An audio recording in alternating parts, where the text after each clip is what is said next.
हमारे यहाँ फॉरेस्ट से मुतल्लिक़ इदारे जैसे horticulture, agriculture, forest, wild life वगैरह जितने भी इससे रिलेटेड इदारे हैं बहुत दावे करते हैं शजरकारी के अक्सर औक़ात मुहिमात चलाई जाती हैं, लेकिन इसके बावजूद हमारे इलाक़ात, हमारे नॉर्दर्न एरियाज़, हमारे जितने भी एरियाज़ हैं वहाँ प्लांटेशन, दरख्तों की कमी, ग्रेजुअली कमी होती जा रही है।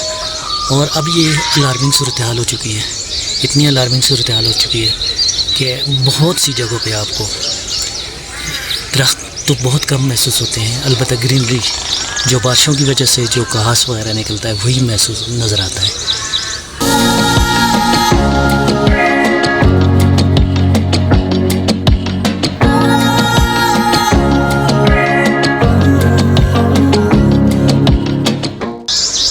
हमारी गवर्नमेंट्स भी इस सिलसिले में, प्लांटेशन के सिलसिले में, दरख्त लगाने में के सिलसिले में और ग्रीनरीज़ को बढ़ाने के सिलसिले में बहुत दावे करती आई हैं।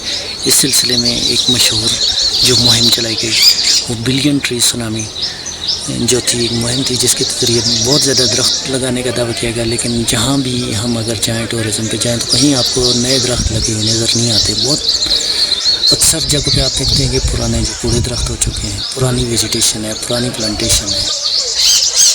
बहुत से हमारे ऐसे मंसूबे होते हैं जो कि सिर्फ कागज़ों में होते हैं, तो हमें इस बात की ज़रूरत है कि इसको हम अमली एक सीरियस कदम के तौर पर एक सीरियस स्टेप उठाएँ। इसी सूरत में हम अपने नेचुरल ब्यूटी को, अपने नॉर्दर्न एरियाज़ और जितने भी एरियाज़ हैं उनकी नेचुरल ब्यूटी को प्रिजर्व कर सकते हैं।